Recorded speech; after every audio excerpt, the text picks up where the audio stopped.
परम पूज्य गुरुदेव के चरणों में कोटि कोटि वंदन। नमस्कार मंत्र से शुरू करेंगे। ओम ह्रीं नमो अरहंताणम। ओम ह्रीं नमो सिद्धाणम। ओम ह्रीं नमो आयर्याणम। ओम ह्रीं नमो वज्झायाणम। ओम ह्रीं नमो लोये सब्बसाहुणम। ओम ह्रीं नमो अरहंताणम। ओम ह्रीं नमो सिद्धाणम। ओम ह्रीं नमो आयर्याणम। ओम ह्रीं नमो वज्झायाणम। ओम ह्रीं नमो लोये सब्बसाहुणम। ओम ह्रीं नमो अरहंताणम। ओम ह्रीं नमो सिद्धाणम। ओम ह्रीं नमो आयर्याणम। ओम ह्रीं नमो वज्झायाणम। ओम ह्रीं नमो लोये सब्बसाहुणम। ओम ह्रीं नमो अरहंताणम। ओम ह्रीं नमो सिद्धाणम। ओम ह्रीं नमो आयर्याणम। ओम ह्रीं नमो वज्झायाणम। ओम ह्रीं नमो लोये सब्बसाहुणम।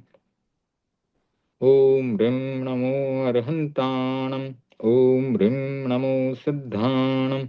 ओम ह्रीं नमो आयर्याणम। ओम ह्रीं नमो वज्झायाणम। ओम ह्रीं नमो लोये सब्बसाहुणम। ऐसो पंचण मुक्कारो सब्ब पावपणासनो मंगलाणं च सब्वेशं परमं हवै मंगलम। सबसे पहले प्रेक्षा ध्यान का प्रयोग करेंगे। जिस किसी आसन में सुखपूर्वक बैठ सकें उस आसन का चुनाव करें। वज्रासन, पद्मासन, अर्ध पद्मासन, सुखासन या कुर्सी पर बैठकर भी यह ध्यान किया जा सकता है। आंखें कोमलता से बंद, रीढ़ की हड्डी और गर्दन सीधी रहे। हाथों की मुद्रा वीतराग मुद्रा या ज्ञान मुद्रा। वीतराग मुद्रा में लेफ्ट हैंड की हथेली पर राइट हैंड की हथेली रखकर उसे अपनी गोद में रखना है, नाभि के नीचे। ज्ञान मुद्रा में तर्जनी अंगुली और अंगूठी को सटा करके बाकी तीनों अंगुलियां सीधी रहें और हाथों को घुटने पर रखा जाता है। 9 बार अरहं का जाप करेंगे। लंबी श्वास लें। अरहं।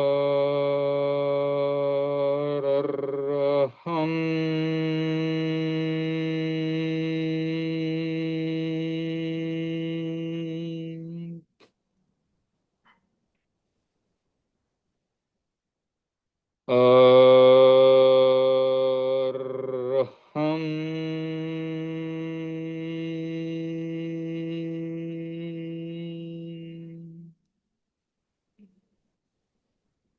अरहं।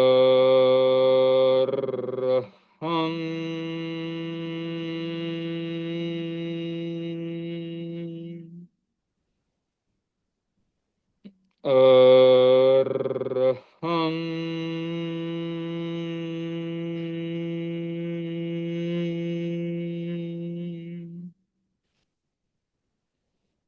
अरहं।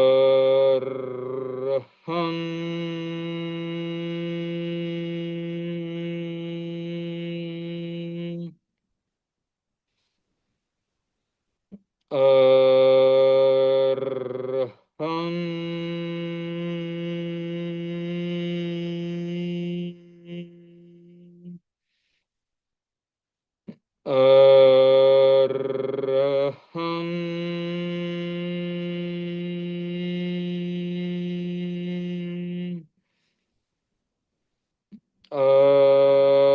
अरहं।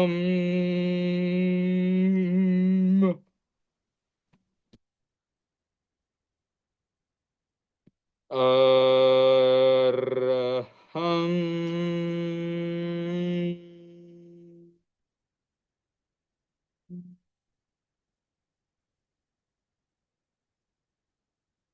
कायोत्सर्ग का प्रयोग करेंगे और अंग को शिथिल करने का सुझाव देना है। शरीर के एक एक अंग पर ध्यान लगाएंगे और उसे शिथिल होने का सुझाव देंगे। अपने दाहिने पैर के अंगूठे पर ध्यान लगाएं। वहां पर होते हुए स्पंदनों का अनुभव करें। त्वचा, त्वचा के भीतर मांसपेशियां और रक्त नलिका, स्नायु संस्थान, कोशिकाएं, सबका अनुभव करें और प्रेम पूर्वक सुझाव दें, मेरे दाहिने पैर का अंगूठा शिथिल हो रहा है, शिथिल हो रहा है, शिथिल हो गया है। दाहिने पैर की अंगुलियां, पंजा, तलवा, एड़ी, सब शिथिल हो रहे हैं, शिथिल हो रहे हैं, शिथिल हो गए हैं। दाहिने पैर का एड़ी से घुटने तक का भाग शिथिल हो रहा है, शिथिल हो रहा है, शिथिल हो गया है। दाहिने पैर के घुटने से कमर तक का भाग शिथिल हो रहा है, शिथिल हो रहा है, शिथिल हो गया है। दाहिने पैर का घुटने से कमर तक का भाग शिथिल हो रहा है, शिथिल हो रहा है, शिथिल हो गया है। बाएं पैर का अंगूठा शिथिल हो रहा है, शिथिल हो रहा है, शिथिल हो गया है। बाएं पैर की अंगुलियां, पंजा, तलवा, एड़ी, सब शिथिल हो रहे हैं, शिथिल हो रहे हैं, शिथिल हो गए हैं। बाएं पैर का एड़ी से घुटने तक का भाग शिथिल हो रहा है, शिथिल हो रहा है, शिथिल हो गया है।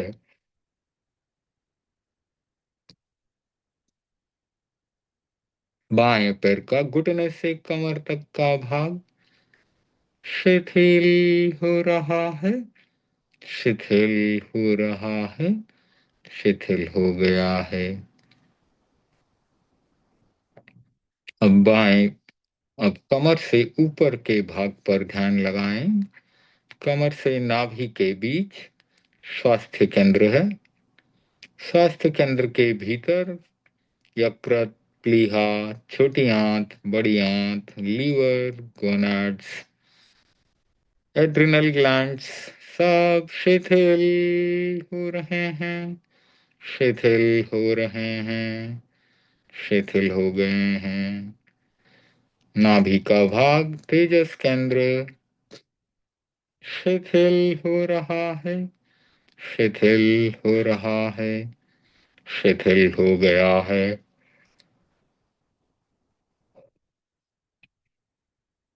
नाभि के ऊपर पसलियां, फेफड़े, हृदय का भाग जहां आनंद केंद्र है, कंधे तक फ्रंट का पूरा हिस्सा शिथिल हो रहा है, शिथिल हो रहा है, शिथिल हो गया है। पीठ के भाग पर ध्यान लगाएं। रीढ़ की हड्डी के अंत में शक्ति केंद्र, पूरा शक्ति केंद्र शिथिल हो रहा है, शिथिल हो रहा है, शिथिल हो गया है। रीढ़ की हड्डी और वहां से जाने वाली सुषुम्ना नाड़ी, ईड़ा, पिंगला, पूरा स्नायु संस्थान, पीठ का पूरा भाग कंधे तक शिथिल हो रहा है, शिथिल हो रहा है, शिथिल हो गया है। राइट हैंड दाहिने हाथ का अंगूठा, अंगुलियां, हथेली, पंजा, कलाई सब शिथिल हो रहे हैं, शिथिल हो रहे हैं, शिथिल हो गए हैं। कलाई से कोहनी तक का भाग शिथिल हो रहा है, शिथिल हो रहा है, शिथिल हो गया है।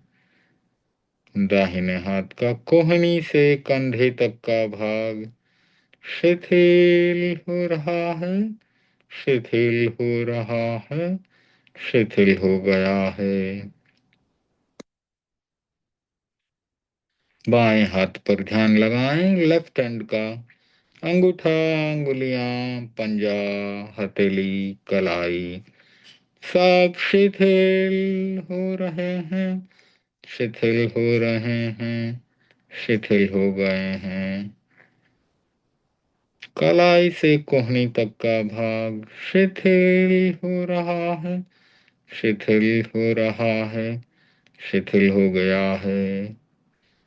कोहनी से कंधे तक का भाग शिथिल हो रहा है, शिथिल हो रहा है, शिथिल हो गया है। दोनों कंधे शिथिल हो रहे हैं, शिथिल हो रहे हैं, शिथिल हो गए हैं।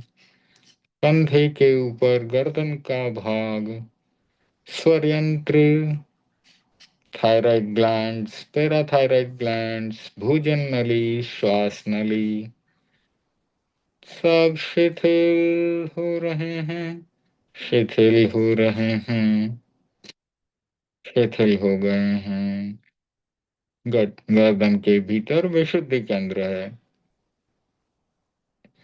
गर्दन के ऊपर ठुड्डी, दोनों गाल, दोनों होठ, दंत पंक्तियां, तालू, जिह्वा का भाग, जीभ पर ब्रह्म केंद्र है। ये सब शिथिल हो रहे हैं, शिथिल हो रहे हैं, शिथिल हो गए हैं। नाक का भाग जहाँ प्राण केंद्र है, दोनों कान जहाँ अप्रमाद केंद्र है, दोनों आंखें जहाँ चाक्षुष केंद्र हैं,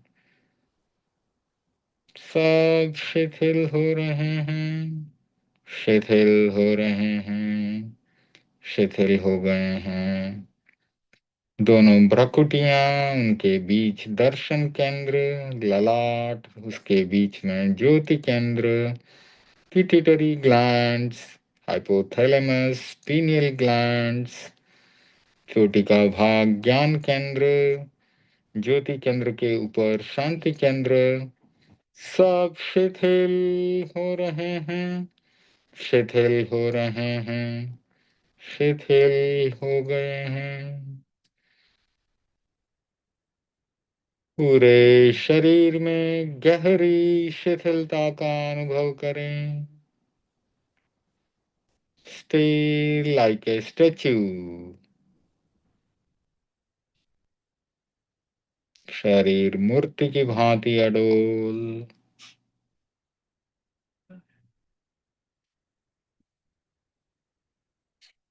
गहरी शांति और शिथिलता का अनुभव।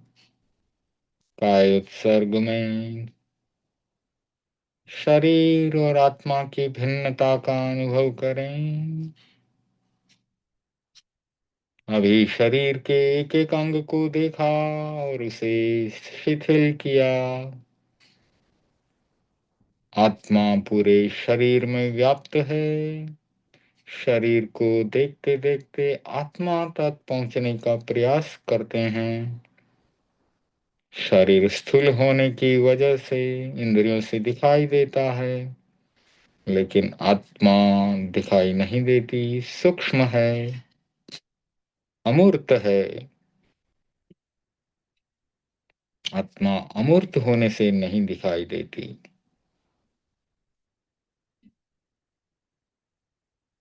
आत्मा को अनुभव किया जा सकता है।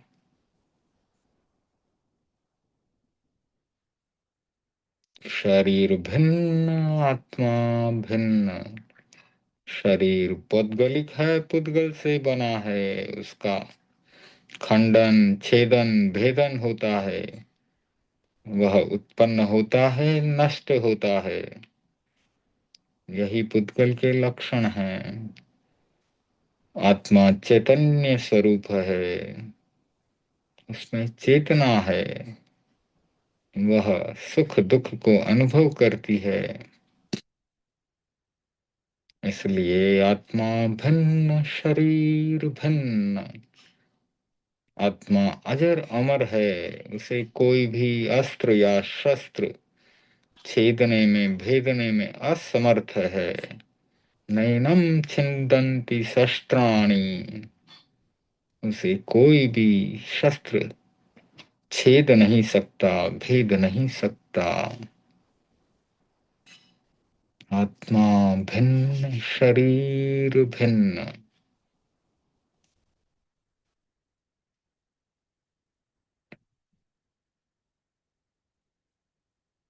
अब अंतर यात्रा का प्रयोग करेंगे।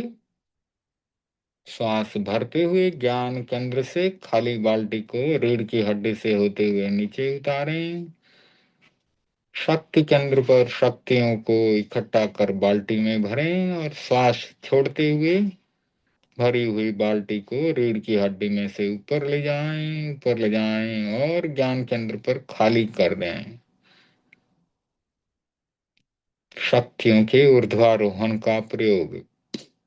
श्वास भरते हुए खाली बाल्टी नीचे ले जाएं, रीढ़ की हड्डी में से होते हुए ज्ञान शक्ति केंद्र पर ले जाएं। वहां पर शक्तियों को इकट्ठा कर खाली बाल्टी में भरें। श्वास छोड़ते हुए बाल्टी को ऊपर ले जाएं, रीढ़ की हड्डी में से होते हुए ऊपर ले जाएं और ज्ञान केंद्र पर खाली कर दें। फिर से श्वास भरते हुए खाली बाल्टी को नीचे लाएं, रीढ़ की हड्डी में से होते हुए शक्ति केंद्र पर ले जाकर वहां पर शक्तियों को भरें। भरी हुई बाल्टी को श्वास छोड़ते हुए ऊपर ले जाएं, रीढ़ की हड्डी में से होते हुए ऊपर ले जाकर ध्यान केंद्र पर खाली कर दें।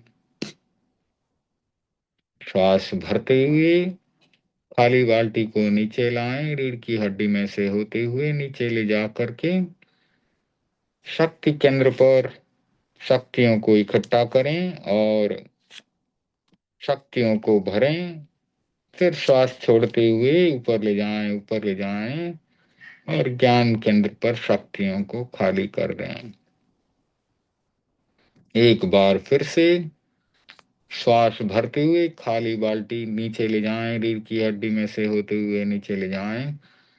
शक्ति केंद्र पर बाल्टी में शक्तियों को भरें।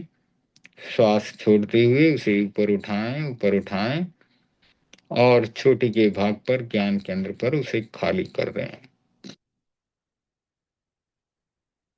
अंतर यात्रा के बाद दीर्घ श्वास प्रेक्षा का प्रयोग। अपने ध्यान को नाक के अग्रभाग पर लगाएं। वहां पर आते जाते श्वास का अनुभव करें। श्वास को प्रयत्न पूर्वक लंबा किया जा सकता है। लंबा श्वास आ रहा है, लंबा श्वास जा रहा है।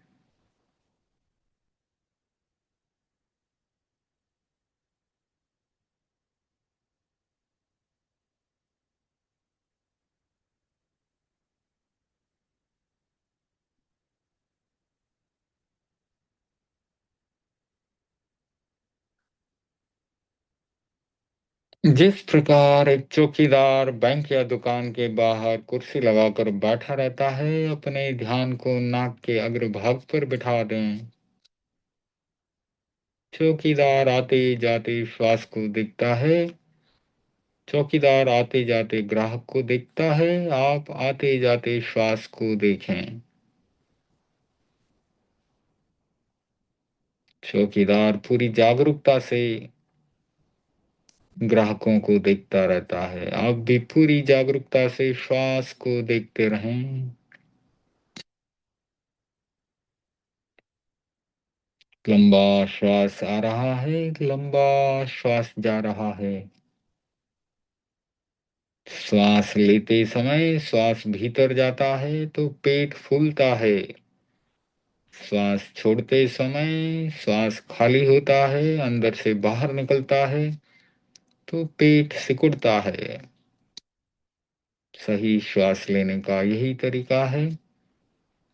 लंबा श्वास लेंगे तो पेट फूलेगा, लंबा श्वास बाहर निकालेंगे तो पेट सिकुड़ेगा, अंदर जाएगा।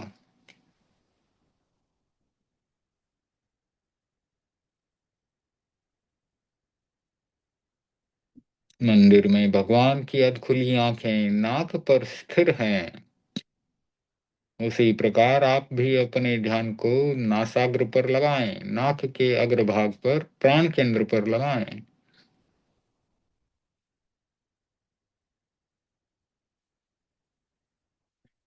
लंबा श्वास आ रहा है, लंबा श्वास जा रहा है।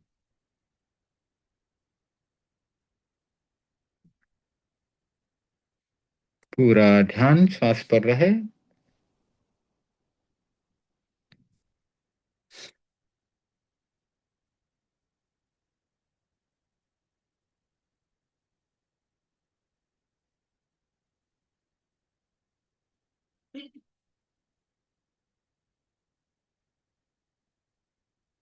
श्वास पर ध्यान रहता है तो हम राग द्वेष से मुक्त रहते हैं।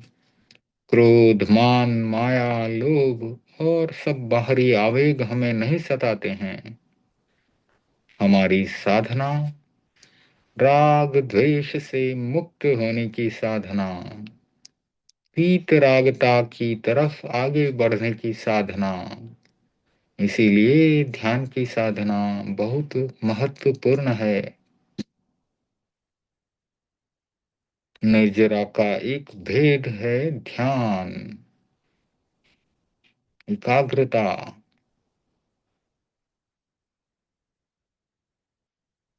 अब अपने ध्यान को ललाट के बीचों बीच, जहाँ तिलक करते हैं या बिंदिया लगाते हैं, वहां पर लगाएं।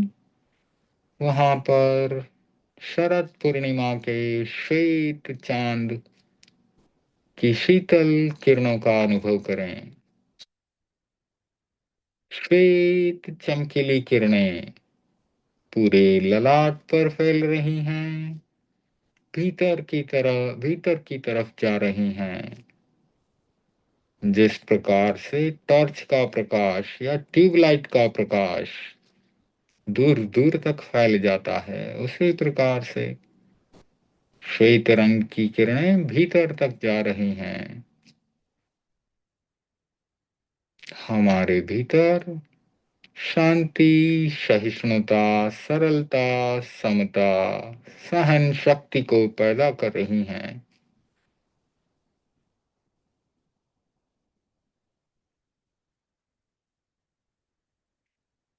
श्वेत चमकीली किरणें सब जगह फैली हुई हैं,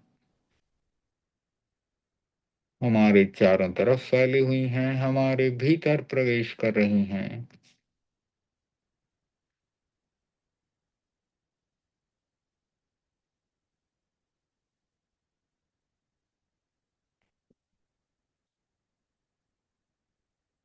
गहरी शांति का अनुभव करें।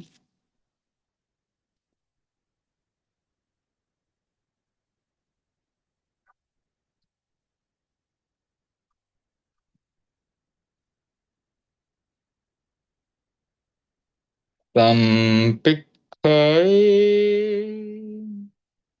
अपग मप्पयेणम्।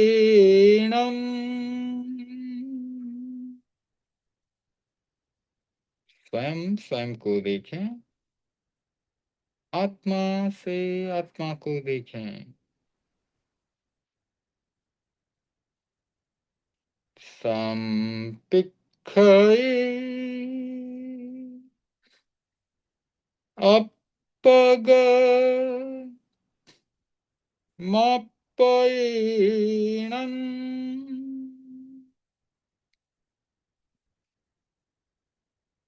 स्वयं स्वयं को देखें, आत्मा से आत्मा को देखें। संपिक्खई अपग मप्पयेणम। स्वयं स्वयं को देखें, आत्मा से आत्मा को देखें। आहम सुविज्जा चरणम पमोक्षम। दुख मुक्ति के लिए विद्या और आचार का अनुशीलन करें। सम्यक ज्ञान प्राप्त करें और उस पर सम्यक आचरण करें। आहम सुविज्जा चरणम पमोक्षम। दुख मुक्ति के लिए विद्या और आचार का अनुशीलन करें।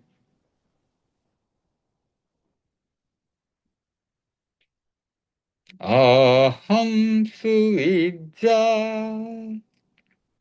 चरणम पमोक्षम।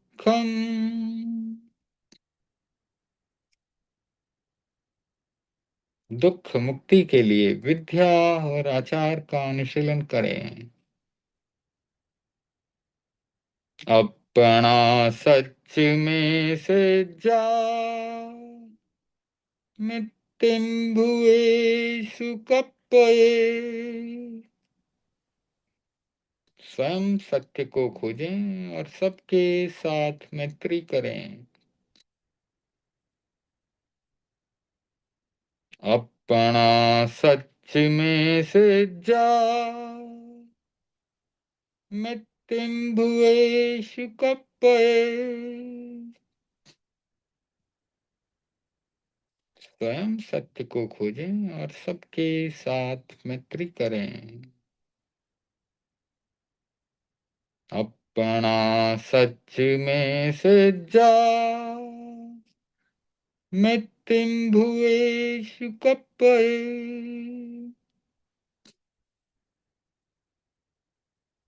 स्वयं सत्य को खोजें और सबके साथ मैत्री करें। एगो में साशो अप्पा नाण दंसन संजुआ। शेषा में बाहिरा भावा सव्वे संजोग लक्षणा। एक आत्मा शाश्वत है जो ज्ञान दर्शन लक्षणों से युक्त है। शेष सभी बाहरी भाव संयोग और वियोग लक्षणों वाले हैं। जिसका संयोग होता है उसका वियोग भी निश्चित है।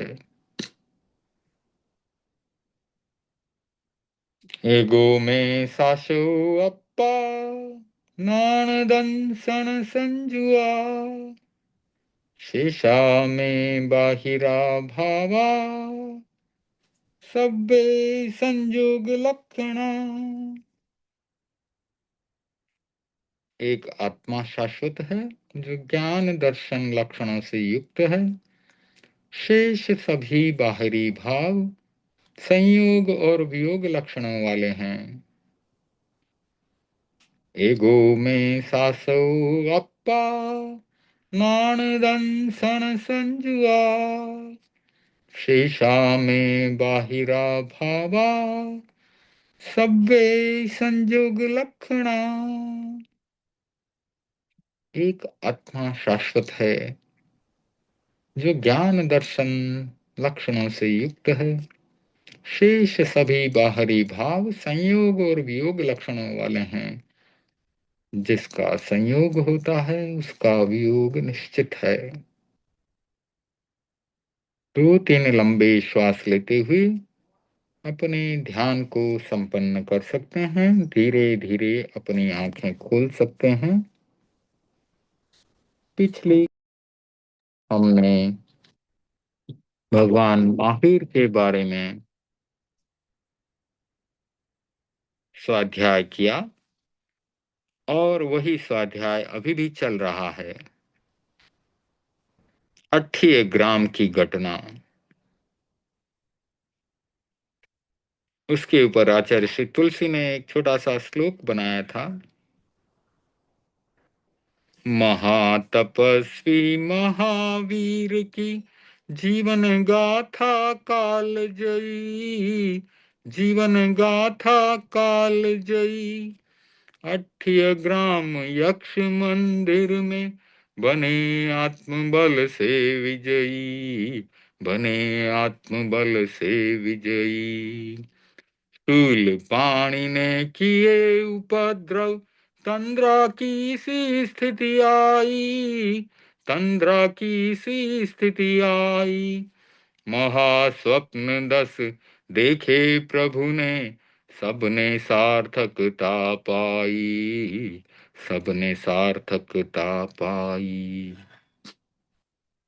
तो पिछली बार जो कहानी चल रही थी कि एक बहुत बड़ा सार्थवाह अपने सार्थ को लेकर के व्यापार के लिए निकला था। उसके पास बहुत सारी बैलगाड़ियां थी। बैलगाड़ियां 8 ग्राम के पास से होकर गुजर रही थी और वहां की नदी में बहुत सारा कीचड़ होने से वहां पर बैलगाड़ियां फंस गई कीचड़ में। और इस सेठ के पास एक बहुत मजबूत बलवान बैल था। उसको सबसे आगे की गाड़ी पर बांधा गया। पीछे सारी गाड़ियां रस्सी से बांध दी एक दूसरे से। उस बैल को हाँक लगाई। उस बैल ने पूरी शक्ति से जोर लगा करके सब बैलगाड़ियों को पार उतार दिया। कीचड़ में से बैलगाड़ियां उस पार चली गई, लेकिन बैल जो है थक कर जमीन पर गिर पड़ा। उसके मुंह से बहुत अधिक श्रम के कारण खून निकलने लगा और वो आगे बढ़ने के लायक नहीं रहा। तब सेठ ने गांव वालों को बुलाया, उनको उचित पैसा दिया और गांव वालों को कहा इस बैल की सेवा करना। यह बैल मेरा बहुत ही प्रिय बैल था। इसकी ढंग से अच्छे तरीके से सेवा शुश्रूषा करना, समय समय पर इसको चारा पानी देते रहना। गांव वालों ने पैसे ले लिए। 2-3 दिन तक तो सबको याद रहा, चारा पानी डालते रहे, पर बाद में किसी ने भी उस बैल को चारा पानी नहीं डाला। गर्मी का समय, क्योंकि गर्मी के समय में ही नदी सूख जाती है और कीचड़ होता है। गर्मी के समय में उस बैल की भूख प्यास से तड़पते हुए मौत हो गई। उसने यक्ष योनि में जन्म लिया। यक्ष योनि में, क्योंकि देव योनि है, अवधि ज्ञान होता है। जन्म लेते ही अवधि ज्ञान लगाया। कैसे इस योनि में आना हुआ, तो देखा मैं तो पूर्व जन्म में बैल था और गांव वालों ने मुझे इतनी तकलीफ दी, भूखा प्यासा मारा, जिससे मैं मर गया। पूरे गांव पर महामारी का प्रकोप शुरू कर दिया। एक एक करके व्यक्ति मरने लगे। गांव से भागकर दूसरी जगह पर गए, वहां पर भी कोई चारा नहीं, वहां पर भी बूढ़े बच्चे मरने लगे। तब गांव वालों ने सब प्रकार से उपाय किए, दवा दारू, किसी प्रकार से उपद्रव शांत नहीं हुआ। तो जानकार लोगों को बुलाया गया, नैमित्तज्ञों को बुलाया गया, उनसे पूछ की गई। उन्होंने बताया कि देखो, तुमने उस बैल को भूखा प्यासा तड़पते हुए मरने के लिए छोड़ दिया था, वो यक्ष बनकर तुम्हें तकलीफ पहुंचा रहा है। गांव वालों ने यक्ष की पूजा की और उससे कहा कि आपने हम पर इतनी तकलीफ दी है, अब हम आपकी सेवा करेंगे। आप इस महामारी को दूर करो और आप शांत हो जाओ। यक्ष प्रकट हुआ। उसने कहा जितने भी लोग मारे गए हैं उनकी हड्डियों को एक स्थान पर इकट्ठा करके रख दो, वहीं पर एक मंदिर बनाओ और उस मंदिर में बैल की मूर्ति बना करके उसकी स्थापना करो और वहां पर पूजा पाठ करना, महामारी शांत हो जाएगी। महामारी तो शांत हो गई, मंदिर बन गया, और उस यक्ष मंदिर में वह यक्ष रोज रात को आता था। कोई भी व्यक्ति वहां पर रात में नहीं ठहर सकता था। कोई गलती से भी वहां ठहर जाता तो यक्ष उसे मार देता। अब कहानी इस प्रकार से आगे बढ़ रही है। मोराक सन्निवेश के आश्रम से विहार करके भगवान अस्थि ग्राम पधारे। एकांत स्थल की खोज में नगर के बाहर शूलपाणी यक्ष के मंदिर में ठहरने की भगवान ने गांव वालों से अनुमति मांगी। गांव वालों ने कहा, बाबा रहो भले, पर इस मंदिर में एक यक्ष रहता है जो कि स्वभाव से बहुत क्रूर है। रात्रि में वह किसी को नहीं रहने देता, इसलिए आप यहाँ नहीं ठहरें तो अच्छा रहेगा। सायंकाल शाम के समय पुजारी इंद्र शर्मा ने पूजा करने के बाद भगवान को यक्ष के भयंकर उत्पात की सूचना दी। फिर भी भगवान महावीर वहीं पर ध्यानस्थ हो गए। रात्रि में अंधकार व्याप्त होने के बाद यक्ष प्रकट हुआ। गांव वासियों के मना करने के बावजूद भगवान के वहां रहने से यक्ष ने इसे अपने प्रति धृष्टता समझी। यक्ष ने भयंकर अट्टहास किया, जिससे पूरा क्षेत्र कांप उठा। गांव वासियों की छातियां धड़कने लगी, हृदय दहल उठे, पर भगवान तो निश्चल खड़े थे। अब यक्ष ने हाथी, पिशाच आदि रूप बनाकर भगवान को तरह तरह के कष्ट देने शुरू किए। भगवान के आंख, कान आदि 7 स्थानों में ऐसी भयंकर वेदना उत्पन्न की कि सामान्य मनुष्य हो, सामान्य प्राणी हो तो उसके प्राण पखेरु उड़ जाए। पर भगवान महावीर कष्टों को सहते रहे। अंत में वह यक्ष भगवान की दृढ़ता एवं अपूर्व सहिष्णुता के सामने हार गया। शांत होकर यक्ष भगवान के चरणों में गिर पड़ा। अपने कृत्य के लिए, अपने किए के लिए क्षमा मांगते हुए नमस्कार करके चला गया। और उसके बाद शेष रात्रि जो थी वो उपसर्ग रहित बीती। उसी रात्रि के अंतिम प्रहर में भगवान को मुहूर्त भर नींद आ गई। यह उनके साधना काल की प्रथम व अंतिम नींद थी। उस समय भगवान ने 10 स्वप्न देखे। अपने हाथ से ताड़ पिशाच को पछाड़ना, अपनी सेवा करता हुआ श्वेत कोकिल देखा, अपनी सेवा करता हुआ विचित्र वर्ण वाला कोकिल देखा, दैदीप्यमान 2 रत्न मालाएं देखी, श्वेत वर्ण वाला गोवर्ग देखा, विकसित पद्म सरोवर देखा, अपनी भुजाओं से समुद्र को पार करना, उदीयमान सूर्य की किरणों का प्रसार, अपनी आंतों से मानुषोत्तर पर्वत को लपेटना और मेरु पर्वत पर आरोहण करना। गांव वालों ने यह अनुमान लगाया कि यक्ष तो भगवान महावीर को मार करके चला गया होगा।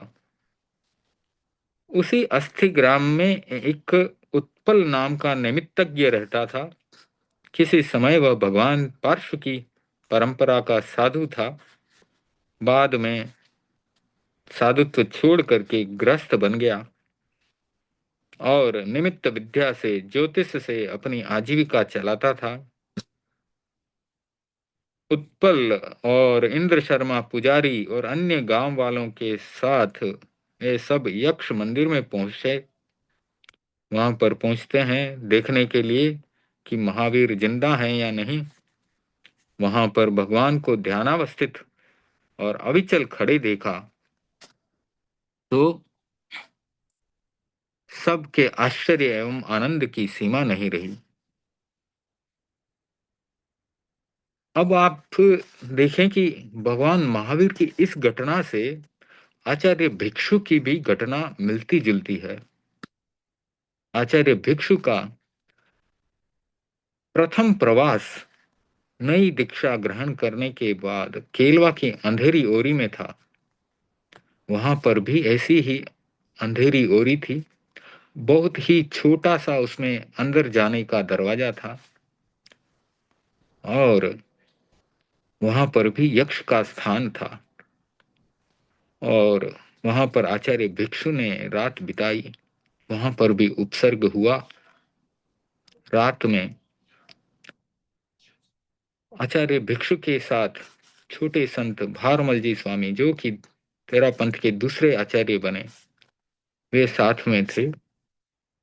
वे रात के समय परिस्थापन के लिए बाहर जाते हैं और परिस्थापन करके जैसे वापस आ रहे होते हैं तो उनके पैरों में एक सर्प लपेट मार देता है। कुंडली मार करके सर्प से पैर बंध गए तो भारमल जी वहीं पर खड़े हो गए। आचार्य भिक्षु ने भीतर से आवाज लगाई, भारमल बाहर क्यों खड़े हो, क्या बात है? भारमल जी स्वामी ने उत्तर दिया, गुरुदेव, सर्प की जाति पैरों में लपेटा मार रखा है। आचार्य भिक्षु बाहर आए।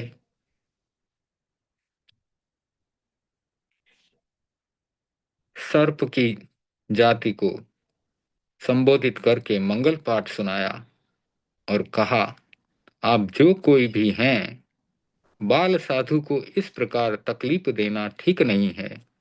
आप अपने मंतव्य को स्पष्ट करें। अगर आपको हमारा यहाँ रुकना उचित नहीं लगता तो हम कहीं दूसरी जगह चले जाएंगे। होता ऐसा है कि आचार्य भिक्षु रघुनाथ जी स्वामी से अलग होकर के और पहला चातुर्मास करने के लिए केलवा गांव में आते हैं। वहां पर स्थान के लिए गवेषणा करते हैं तो गांव वालों को रघुनाथ जी की आज्ञा से स्थान देना नहीं था। उन्होंने ऐसा स्थान बताया, उनको लगा कि शायद सुबह होने तक वे जीवित नहीं बचेंगे, क्योंकि उस अंधेरी ओरी में भी इसी प्रकार से यक्ष का स्थान था। तो आचार्य भिक्षु अपने संतों के साथ वहां ठहरे और रात में यक्ष का यह उपद्रव हुआ तो आचार्य भिक्षु ने उन्हें जब ऐसा कहा कि आप जो भी हैं हमें साफ साफ बतला दें, अगर हमारा यहाँ रुकना उचित नहीं लगता तो हम यहाँ से चले जाएंगे। तब यक्ष ने प्रकट होकर के कहा कि आप सुबह जब उठेंगे तो आपको एक लकीर खींची हुई मिलेगी।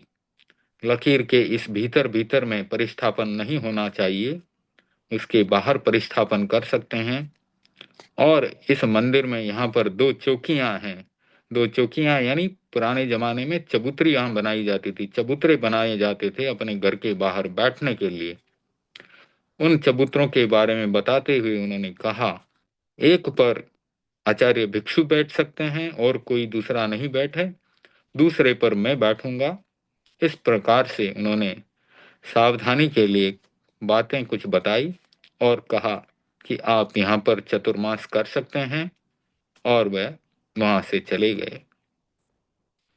तो भगवान महावीर की बात चल रही थी। प्रसंगवश जो घटना आचार्य भिक्षु के साथ घटित हुई थी वह भी मैंने यहाँ पर जिक्र कर ली। तो जो साधु होते हैं, संत होते हैं, उच्च कोटि की आत्माएं होती हैं, उनको देवता भी नमस्कार करते हैं। कहा भी जाता है, धम्मो मंगल मुक्तिठम अहिंसा संयमो तवो देवावितं नमंसन्ति जस्य धम्मे सयामणो। तो जिसमें अहिंसा, संयम और तप रूपी धर्म है, ऐसी आत्माओं को देवता भी नमस्कार करते हैं। तो ये उत्पल और इंद्र शर्मा और अन्य गांव वाले यक्ष मंदिर में पहुंचे तो वहां पर भगवान को ध्यानावस्थित अविचल खड़े देखा तो सबके आश्चर्य एवं आनंद की सीमा नहीं रही। रात में देखे हुए भगवान के स्वप्नों को उत्पल उनका क्रमशः फल बताने लगा। क्योंकि वह निमित्तज्ञ था, निमित्त शास्त्र का ज्ञाता था, ज्ञानी था। तो वो बता रहा है कि आप मोहनीय कर्म का अंत करेंगे। यह पहले स्वप्न का अर्थ, कौन से स्वप्न का? कि अपने हाथ से ताड़ पिशाच को पछाड़ेंगे। तो उस स्वप्न का अर्थ किया, आप मोहनीय कर्म का अंत करेंगे। दूसरा स्वप्न, उसमें कि श्वेत रंग का कोकिल भगवान की सेवा करता हुआ दिख रहा था। इसका मतलब आपको शुक्ल ध्यान प्राप्त होगा, क्योंकि शुक्ल ध्यान जब ध्याते हैं तो उसमें उच्च कोटि पर जा करके फिर केवल ज्ञान प्राप्त हो जाता है। तीसरा स्वप्न था विचित्र वर्ण वाला कोकिल सेवा में, तो आप द्वादशांगी रूप श्रुत का उपदेश देंगे। चौथा स्वप्न था देदीप्यमान दो रत्न मालाएं। इसका फल उत्पल नैमित्तज्ञ नहीं बता पाया, क्योंकि पार्श्वनाथ भगवान के समय में चतुर्याम धर्म चलता था। श्रावक श्राविका और साधु संत, साधु साध्वियां चतुर्याम धर्म का ही पालन करते थे। पांचवा स्वप्न, श्वेत वर्ण वाला घो वर्ग, यानी चतुर्विध धर्म संघ की स्थापना करेंगे। श्रावक श्राविकाएं साधु साध्वी उस चतुर्विध संघ में होंगे। छठा स्वप्न, विकसित पद्म सरोवर, यानी देवता भी आपकी सेवा करेंगे। सातवां स्वप्न, आप अपनी भुजाओं से समुद्र को पार करेंगे, यानी आप संसार समुद्र को पार कर देंगे। आठवां स्वप्न, उदीयमान सूर्य की किरणों का प्रसार, यानी आपको केवल ज्ञान प्राप्त होगा। नौवां स्वप्न, अपनी आंतों से मानुषोत्तर पर्वत को लपेटना, यानी आप द्वारा प्रतिपादित दर्शन और धर्म, उससे आपका यश दिगो दिगंत तक फैलेगा। 10वां मेरु पर्वत पर आरोहण करना, यानी संवसरण में व्यापक धर्म का प्रतिपादन करेंगे। चौथे स्वप्न का फल नैमित्तज्ञ नहीं जान सका। इसका फल स्वयं प्रभु ने बताया, मैं साधु और ग्रस्त इन दो धर्मों की प्ररूपणा करूंगा। अस्थि ग्राम के इस पावस प्रवास में फिर कोई उपसर्ग नहीं हुआ। भगवान ने 15-15 उपवास की 8 तपस्याएं की। साधना का दूसरा वर्ष, अस्थि ग्राम पावस के पश्चात महावीर मोराक्ष सन्निवेश में पधारते हैं। वहां अच्छंदक नामक एक अन्य तीर्थी पाखंडी रहता था। वह ज्योतिष तंत्र मंत्र आदि से अपनी आजीविका चलाता था। उसका सारे गांव में प्रभाव था। उसके प्रभाव को समाप्त करने के लिए तथा प्रभु का नाम फैलाने के लिए सिद्धार्थ नाम का व्यंतर देव गांव वालों को चमत्कार दिखाता है। इससे अच्छंदक का प्रभाव निष्प्रभ हो गया। अपनी घटती महत्ता को देखकर वो महावीर के पास आया और करुण स्वर में प्रार्थना करने लगा, भगवान आप अन्यत्र चले जाएं, क्योंकि आपके यहाँ रहने से मेरी आजीविका नष्ट हो जाएगी और मैं दुखी हो जाऊंगा। ऐसी परिस्थिति में भगवान ने वहां रहना उचित नहीं समझा और वहां से वाचाला की ओर विहार कर दिया। वाचाला के दो सन्निवेश थे, एक उत्तर वाचाला और दूसरा दक्षिण वाचाला। दोनों सन्निवेश के दोनों ओर सुवर्ण बालुका एवं रौप्य बालुका नाम की दो नदियां बहती थी। भगवान दक्षिण वाचाला से उत्तर वाचाला की ओर जा रहे थे। सुवर्ण बालुका नदी के किनारे भगवान के कंधे पर इंद्र द्वारा डाला गया देवदुष्य वस्त्र वहीं कांटों में उलझकर पीछे रह गया। महावीर आगे चले और बाद में कभी वस्त्र ग्रहण नहीं किया। इस तरह 13 महीनों के बाद वे पूर्ण अचेल हो गए। उत्तर वाचाला जाने के लिए दो मार्ग थे। एक कनखल आश्रम के भीतर से होकर जाता था, दूसरा आश्रम के बाहर होकर जाता था। भीतर वाला मार्ग सीधा होने पर भी उबड़ खाबड़ एवं उजड़ा हुआ था। बाहर का मार्ग लंबा और टेढ़ा होने पर भी निरापद था। प्रभु भीतर के मार्ग से चले। मार्ग पर ग्वाले मिले। उन्होंने कहा, देवार्य यह मार्ग ठीक नहीं है। उस रास्ते पर एक भयानक दृष्टि विष सर्प रहता है जो राहगीरों को अपने उग्र विष से खत्म कर देता है।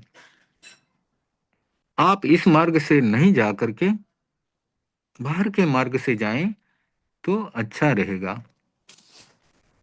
महावीर ने उनकी बात पर न तो ध्यान दिया और न ही उत्तर दिया। वे चलते हुए सर्प की बाम्बी के पास ध्यान में आरूढ़ हो गए। सारे दिन आश्रम क्षेत्र में घूमकर सर्प अपने स्थान पर लौटा। उसकी दृष्टि ध्यान में खड़े भगवान पर पड़ी तो वो क्रुद्ध हो गया। उसने अपनी विष भरी दृष्टि भगवान पर डाली। साधारण प्राणी तो उस सर्प के एक बार के दृष्टिपात से खत्म हो जाता था, किंतु भगवान पर उसकी विस्मय दृष्टि का कोई असर नहीं पड़ा। तो सर्प भी आश्चर्यचकित रह गया। उसने बार बार भयंकर दृष्टि डाली। 3 बार दृष्टि डालने पर भी जब कोई असर नहीं पड़ा तो उसका क्रोध सीमा पार हो गया। क्रोध सीमा लांघ गया। उसने भगवान के पैरों पर डंक लगाया तो वहां से श्वेत रुधिर की धारा बह चली। आपको पता ही है तीर्थंकर के 34 अतिशय और 35 वचनातिशय होते हैं। तो उनके रुधिर में भी श्वेत रंग होता है। रक्त में दूध का स्वाद होता है। तो चंड कौशिक यह सब देख करके स्तब्ध रह गया। वह एक टक प्रभु की शांत एवं सौम्य मुख मुद्रा को निहारने लगा। आपको पता ही होगा कि जो उच्च कोटि के साधु होते हैं उनके मुख पर एक अपूर्व शांति होती है। उनका आभा मंडल बहुत पवित्र होता है और उनकी शांति और सौम्यता को वह चंड कौशिक देखता ही रह गया। चंड कौशिक को शांत देखकर महावीर ने कहा, उव सम भो चंड कोसिया, यानी हे चंड कौशिक तुम शांत हो जाओ। उव सम यानी उपशांत, भो संबोधन के लिए भो का प्रयोग होता है, और चंड कोसिया यानी चंड कौशिक उसको संबोधित किया। चंड कौशिक शांत हो जाओ। इधर सर्प जो कि पंचेंद्रिय प्राणी है, चंड कौशिक यह नाम तो मैंने कहीं सुना है। सांप को याद आने लगा। क्योंकि संगी प्राणी है उसको पूर्व जन्म याद कराया जा सकता है। ऐसे साधक होते हैं। तो भगवान तो तीर्थंकर बनने वाले थे। तो भगवान ने चंड कौशिक को संबोधित किया और चंड कौशिक को याद आने लगा। इस ऊहापोह में उसे जाति स्मरण ज्ञान हो गया। उसे अपने पिछले 3 भव याद आ गए। पहले भव में वह तपस्वी मुनि था।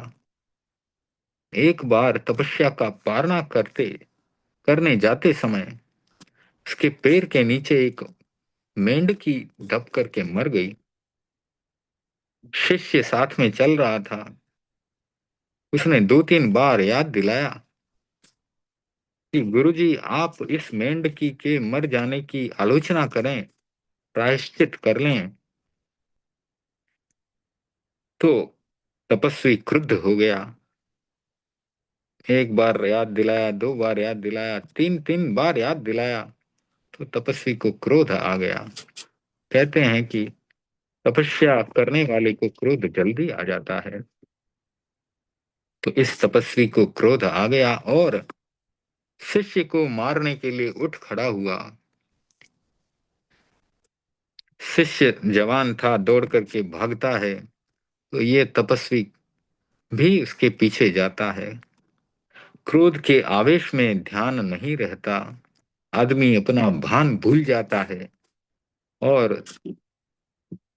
भागते भागते एक खंबे से सिर टकरा गया।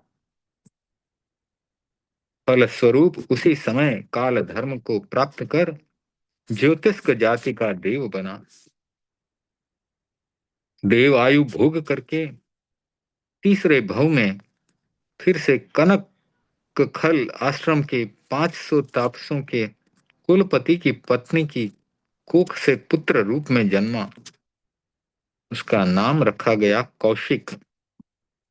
प्रकृति से वैसे ही उग्र था, और उग्र होने के कारण कौशिक का क्या नाम बन पड़ गया? चंड कौशिक।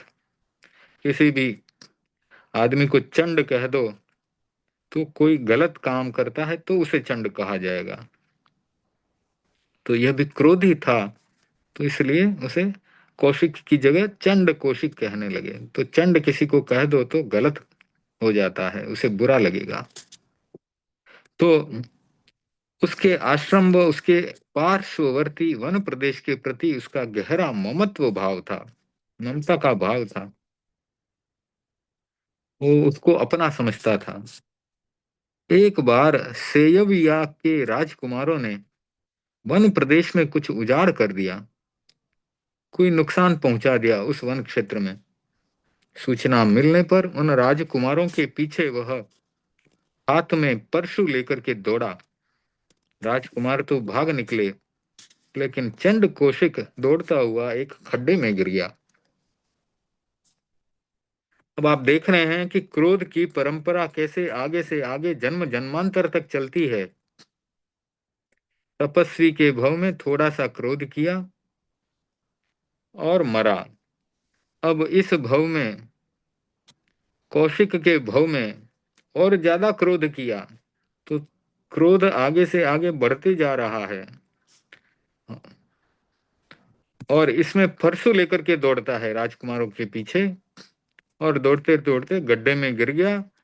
और जो परशु की तेज धार थी वो बहुत तीक्ष्ण थी, और उसमें गिरने के समय, खड्डे में गिरने के समय वह परशु उसी के सिर में लगा और चंड कौशिक वहां पर मर गया।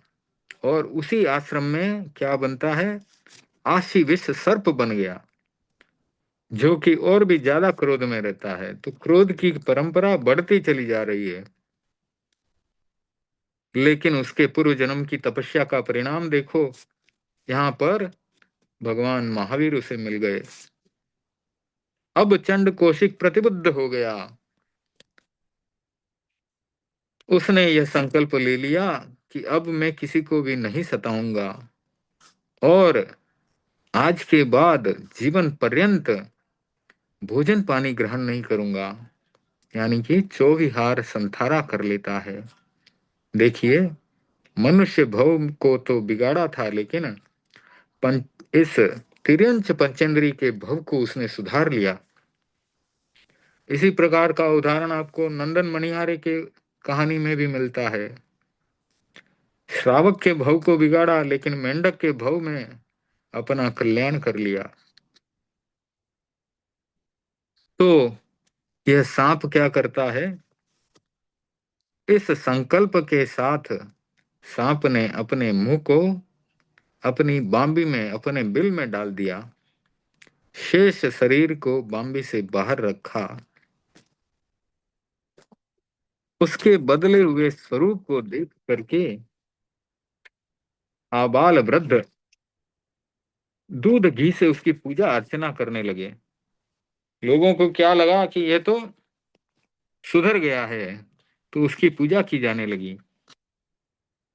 और इस प्रकार से दूध घी उसको चढ़ाने के कारण वहां पर चींटियां आने लगी, और चींटियां उसके शरीर पर चढ़ने लगी। चींटियों ने उसके शरीर को छलनी कर दिया। इस प्रकार की वेदना को समभाव से सहकर सर्प 8वें स्वर्ग में देव रूप में उत्पन्न हुआ। तो कितने महान थे पतित पावन महावीर, जिन्होंने चंड कौशिक जैसे सर्प का भी उद्धार कर दिया। तो समय संपन्न होने जा रहा है। आगे का भगवान का नौकारोहण का प्रसंग आ रहा है कि चंड कौशिक का उद्धार करके भगवान उत्तर वाचाला पधारते हैं। वहां एक सदगृहस्थ के सदन में 15 दिन की तपस्या का खीर से पारणा करते हैं और वहां से श्वेतांबिका नगरी पधारे। नगरी के राजा ने भगवान का भावभीना सत्कार किया। श्वेतांबिका से सुरभिपुर जाते हुए मार्ग में गंगा नदी आई और गंगा को पार करने के लिए भगवान नौका पर आरूढ़ हो गए। गंगा के मध्य में पहुंचने पर सुदंष्ट्र नाम के देव ने भयंकर तूफान खड़ा करके नौका को पलटने की कोशिश की, पर भक्त नाग कुमार देव कंबल और शंबल ने उस देव के प्रयत्न को सफल नहीं होने दिया। कंबल और शंबल के इतने धर्मानुरागी होने के पीछे एक रोचक घटना प्रसंग है। तो अब उस रोचक घटना प्रसंग का उसकी चर्चा हम अगली क्लास में करेंगे। तो आज के स्वाध्याय को यहीं संपन्न करते हैं। परम पूज्य गुरुदेव की आज्ञा से सुने मंगल पाठ। ओम ह्रीं नमो अर्हन्ताणम्। ओम ह्रीं नमो सिद्धाणम्। ओम ह्रीं नमो आयर्याणम्। ओम ह्रीं नमो वज्झायाणम्। ओम ह्रीं नमो लोये सब्बसाहूणम्।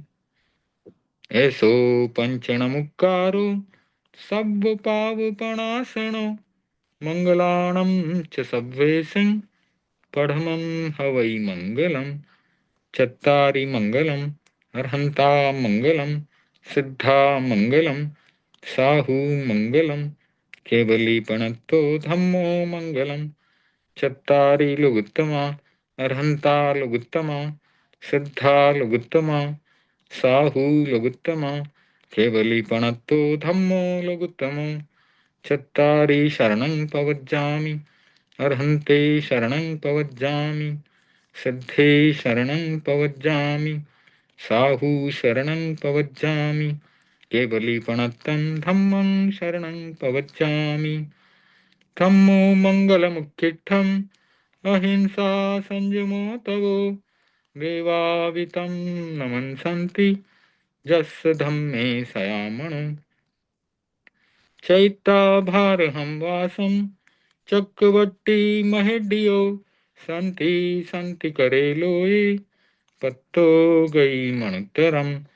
देवदानव गन्धर्वा जख रक्षस किन्नरा बम्भयारिं नमन्सन्ति दुःकरं ये करन्ति तम्।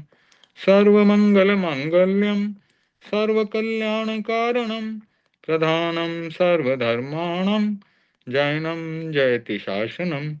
मङ्गलं भगवान् वीरो मङ्गलं गौतमो गणी मङ्गलं स्थूलिभद्राढ्या जैनधर्मोऽस्तु मङ्गलम्।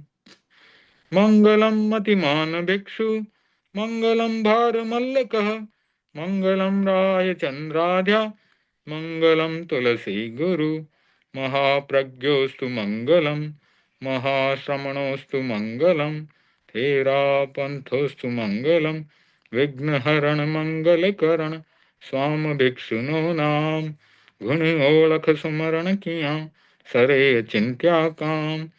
विघ्नहरण मंगलकरण स्वाम भिक्षुनो नाम गुण ओळख सुमरण किया सरे अचिंत्या काम। विघ्नहरण मंगलकरण स्वाम भिक्षुनो नाम गुण ओळख सुमरण किया सरे अचिंत्या काम। सरे अचिंत्या काम सरे अचिंत्या काम। अंगूठे अमृत बसे लब्धि तना भंडार श्री गुरु गौतम सुमरिये मन वांछित फल दातार। मन वांछित फल दातार वसगहरम पासम पासम वंदामि कम्म गणमुक्कम विषहर विष निन्नासम मंगल कल्याण आवासम विषहर पुल्लिंग मंतम कंठे धारई जे सियामणुओ तस् गहरोग मारी दुष्ट जरा जंति ओ सामम। चिट्ठौ दूरे मंतो तुज प्रणामो विबहु फलो होई नरतिर्येषु विजीवा पावन्ति न दुःखदोहग्गम् तुह सम्मत्ते लब्धे चिंतामणि कप्पपाय वब्बहिये पावन्ति अविज्ञेणं जीवाय रामरं ठाणम् इह संथुओ महायश भक्तिभर निभरेण हियेण तादेव दिज्य बोहिं भवे भवे पास जन चंद भवे भवे पास जन चंद। ओम अरहम। जय जिनेन्द्र। Thank you for joining today. Prakrit Sanskrit की क्लास भी हो सके तो कोशिश करें, अटेंड करें।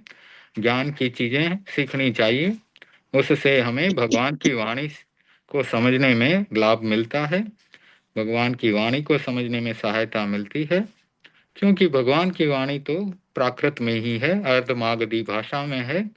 इसलिए प्राकृत संस्कृत का अध्ययन हमारे लिए लाभकारी है।